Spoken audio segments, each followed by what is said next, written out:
이번 편은 외모지상주의 396화 리뷰편입니다. 396화의 첫 시작은 형석이 자신의 신체에 대한 비밀인 두 개의 몸 사실을 알려줬고, 그 비밀을 알려주고 나선 더 이상의 비밀은 없다고 말하죠.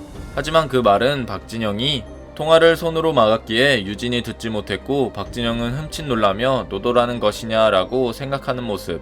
그렇게 박진영은 유진에게 통신에 문제가 있었다며 대충 둘러댔고, 자백제를 한 번 더 넣을 생각을 하지만 진영은 또 넣더간 죽는다며 형석을 코마 상태로 빠지게 할 생각입니다.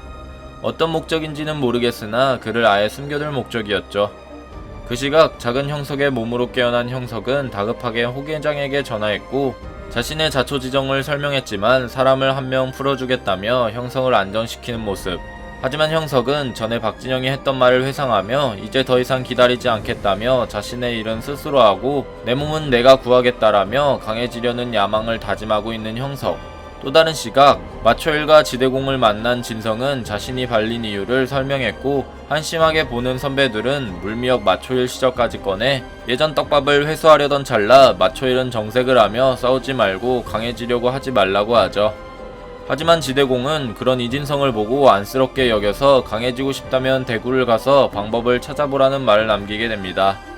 그래서 진성은 무작정 대구로 찾아간 모습이죠. 장면은 바뀌고 놀이터에선 진호빈이 김의루를 찾은 모습이며 1회 2개월사 사태 때 이를 알려주고 있죠. 그곳에서 눈에 대한 비밀도 밝혀지고 1회의 정보를 통해 자신이 과거 사람을 죽인 전과가 있다는 사실도 나와서 진호빈은 김미루를 부른 것입니다. 하지만 그 사람은 자신의 동생이었다며 하늘을 보며 후회하지는 않는다라고 하죠. 그 시각 예전 이지훈의 흔적을 찾기 위해 갔었던 문송구에선 작은 형석이 누군가를 기다리고 있는 모습이며, 그 찾고 있는 누군가는 바로 종건이었습니다. 종건은 작은 형석을 기억하지 못하고 있었지만 형석은 종건이 이곳을 관리하냐며 말을 하던 찰나 종건에게 목이 잡혔고, 큰 형석에 대한 일을 말해주곤 종건에게 정식으로 자신을 키워달라는 말을 하게 됩니다. 하지만 종건은 어이없어하며 작은 형석의 얼굴을 뭉개버렸고, 종건 자신은 아무나 키우지 않는다며 과거 4대 크루의 헤드들을 회상하면서 작은 형석의 미래는 보이지 않으며 왕우춘처럼 무통도 없는 형석을 자극하여 종건은 자신을 어필할 수 있는 무언가를 보여달라고 하죠. 하지만 그러지 못한다면 여기서 죽는다며 그 표정을 짓고 외모지상주의 396화는 끝이 나게 됩니다.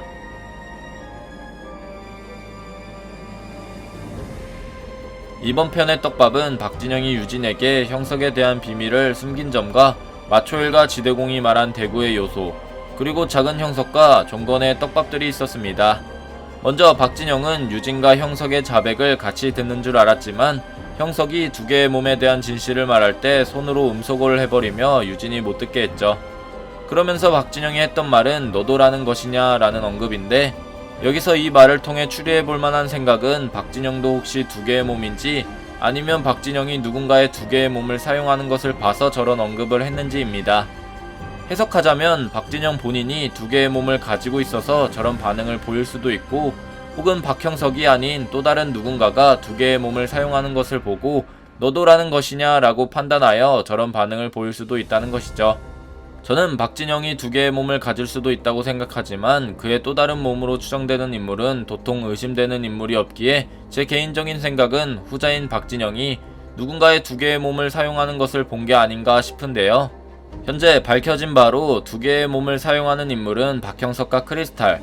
박형석은 방금 박진영이 알았기에 그렇다 쳐도 크리스탈은 최동수의 딸이며 현재 최동수는 김감룡 주목패의 부두목으로 유력한 인물이기에 같은 주목패에 있던 박진영이 그의 딸에 대한 정보를 알 수도 있고, 이런 비밀리에 진행되는 음지의 의학은 박진영이 지금 맡고 있어서 크리스탈은 박진영의 작품으로 두 개의 몸이 탄생한 것일 수도 있습니다. 그래서 박진영이 너도라는 것이냐 라고 발언을 할 수도 있는 것이죠. 이 떡밥은 좀 더 지켜봐야 할 것이며, 다음 떡밥은 마초일과 지대공이 말한 곳은 대구였으며 대구에 관련된 인물은 아직 나온 바가 없어서 새로운 캐릭터나 전에 출신이 밝혀지지 않은 인물이 나오게 될 것이며, 강해지고 싶냐라는 지대공의 말의 언급을 봤을 때 진성의 에피소드가 끝난다면 한층 더 강해진 그를 볼 수 있을 듯 합니다. 이젠 전투력 분석기 혹은 패배의 아이콘이 아닌 정말 각성의 아이콘으로 승리를 갈망하는 인물이 되지 않을까 싶네요. 마지막 떡밥은 작은 형석과 종건입니다. 외모지상주의 초반 형석은 종건을 보고 종건 형이라고 부르는 연출과 에피소드가 진행될수록 형석이 종건을 따라하는 카피 형태를 보아 종건은 주인공인 형석에게 도움을 줄 확률이 매우 높으며 전에 제가 말했던 떡밥이 그대로 적중했고 작가님이 유튜브에 올렸던 누군가의 죽음, 바로 큰형석이라는 것이 이번 편에서 밝혀진 부분이 저 코마 상태를 의미하는 것이며 진짜 생물학적으로 죽은 것은 아니지만 활동을 아예 못하는 상태인지라 저 부분을 비유적으로 죽은 것으로 보이죠. 그 인물이 죽으면 종건의 진가가 발휘된다고 했는데 종건의 진가는 뭐 파워 이런 부분일 수도 있다고 생각하지만 그는 최동수의 10명의 천재 포지션 중 육성의 천재 포지션인지라 큰형석이 죽음에 있어서 종건의 진가가 발휘되고 최종적으로 그 육성의 진가는 작은 형석을 키움에 있어서 발휘가 되는 것이죠. 하지만 큰형석이 코마 상태가 되는 것은 비유적인 죽음뿐이지 완전히 죽는 것은 아니며 큰형석은 훗날 최동수에게 몸이 회수되어 1회 3개월 사태처럼 마약으로 인해 몸을 조종한다든지 해서 훗날 살인병기가 되어 작은 형석과 싸울 수 있는 연출이 나오지 않을까 싶은데요. 아무래도 큰형석은 전에 나오지 않은 카포에라와 레슬링 무술을 무의식으로 사용하는 건 박진영 시절의 기억을 따라해서 무술을 사용한 경험이 있어서 그런 것이 아닐까 싶으며 그 시절의 무술은 0세대와 1세대로 추정하며 이후에 작은 형석은 2세대의 모든 캐릭터들의 무술을 카피하고 종건에게 배워 큰형석과 싸우는 연출을 보여줄 듯 하네요. 과연 그들의 결말은 어떻게 될까요? 여러분들의 생각은 어떠신가요? 여러분들의 생각을 댓글로 적어주시길 바랍니다. 이상 시청해주셔서 감사합니다.